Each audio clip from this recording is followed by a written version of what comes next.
just announced. I'm very happy about it. It's a kind of a, yeah, I mean, these fractured carbonate reservoirs are tough, you know, and what we found that in Polcana, you know, we've signed up a field that in 1956 produced 3,000 barrels of oil per day. So we thought, hey, you know, 2010, we should be able to go in there and get 10 times that much. You know, new technology, modern technology, we should be able to go and flow these things as much as we wanted. We drilled 3 wells there. We tried everything we could think of, and basically we got 200 or 300 barrels a day. We couldn't even get what they had in 1956. Of course, when we analyzed those tests, those were very short-term tests. We got 1 well to flow, the Polcana 8, I believe, and Polcana 9. We got it to flow for 6,000 barrels for about 6 hours, and then it stopped. And we think what happened is that the fractures actually, when you depressurize those fractures, they actually close up on themselves. So it's possible you could come in here, drill horizontal wells, do what's called an acid frac job, fill it full of proppant, and keep those fractures open and keep those flow rates high. But that's not something you really want to do in Kurdistan with Kurdistan terms. In West Texas, you could probably make that work. And maybe some of the big guys, the Totals, the Exxons, the Chevrons, all the guys that are flooding into Kurdistan now, maybe they have the deep pockets and staying power to do that. But basically, we were bleeding to death. Shamaran was raising money every 6 months. You know, one good thing about working with Lucas is he stands by his companies. Of the last 100 million that we raised, I believe Lucas put in 90 million of that.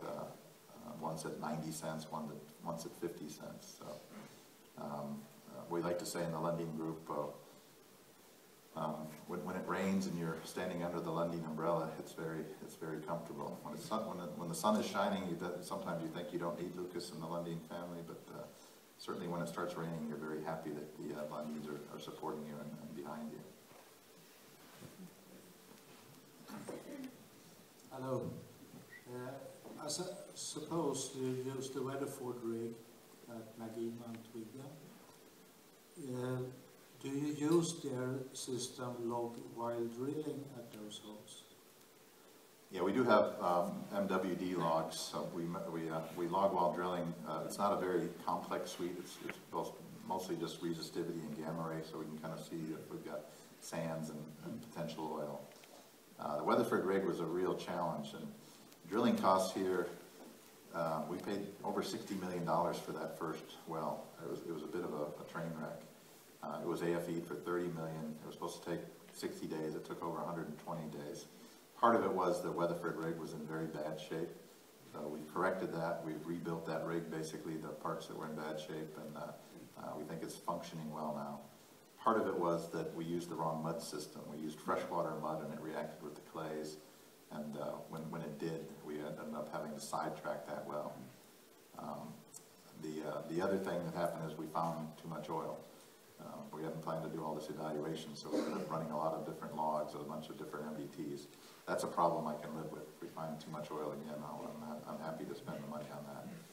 But the bottom line is, every time you go into a new frontier area like this, it's very difficult to drill the first few wells. The costs are not that out of line what Tullow paid when they first went into Uganda. But over time, as you build up infrastructure, as you build up expertise, as you learn to drill these wells more efficiently, you'll see that price keep driving down. The next wells we've got are AFE'd for about $40 million, and we actually still think that's too high. We're jointly working with Tullow to try to get those down to a more reasonable level. But as far as rigs go, there is not a shortage of rigs. If we have to add rigs, there are plenty of rigs and plenty of people who want to come into this East Africa oil boom. So I don't think we'll have trouble attracting other rigs if we wish to either swap out rigs we've got or add additional rigs. Okay. When do you flow test Nagima? Or when will we get the result from that? The first flow test will likely be in Twiga, assuming we find oil in Twiga.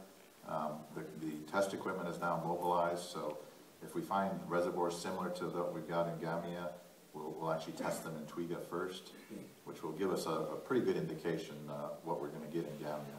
So we are going to go back and test Gamia. You know, one of the options we're looking at is maybe bringing in a workover rig to do the testing, which is much more cheap and efficient than use the big rigs for drilling the wells. But working with Tullow on that. Tullow as operator will take the lead on that. So Gambia probably won't be tested till near the end of the year, but Twiga should be tested sometime significantly before that, assuming we find oil. Anything else? Yeah, thank you for a very good presentation.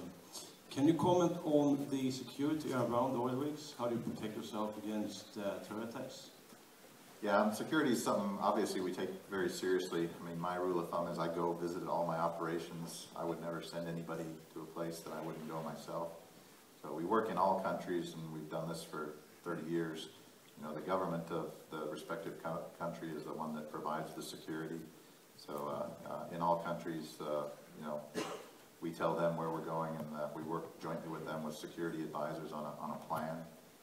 And then basically it's up to the government to provide our security. We don't have any armed security people that work for us. So you know, I think that's the same. The NGOs, the UN, they all do the same thing.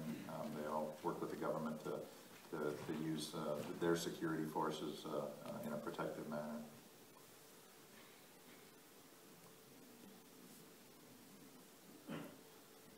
No other questions? Everybody getting hungry and thirsty?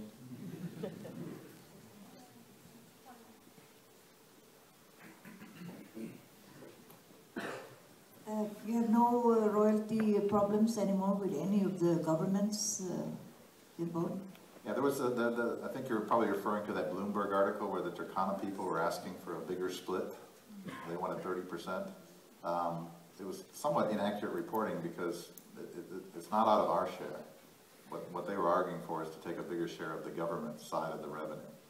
So the government came out with a very clear statement about that it's basically how they share their portion of the revenue. They're not even asking us to give more from our side. They're just arguing how they split it up internally. We think it's actually a very positive thing to make sure the local community where the oil is being developed gets a much disproportionate, larger share of the revenue, and the Kenyan government, I think, is doing a good job of making sure that happens.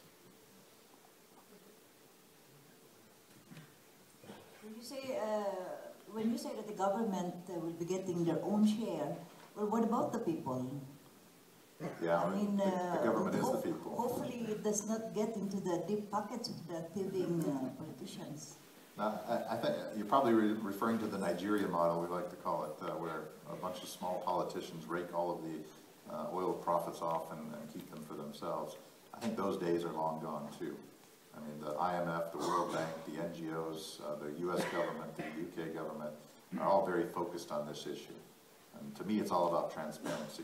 You know, all the oil revenues that come in should be accounted for. The people should know where they're going. And ultimately, the people will decide where those oil revenues should be spent. All right, shall we have a little food and drink? I'll be hanging around if anybody wants to come up. And too shy to talk in front of all these people and want to ask them to do it.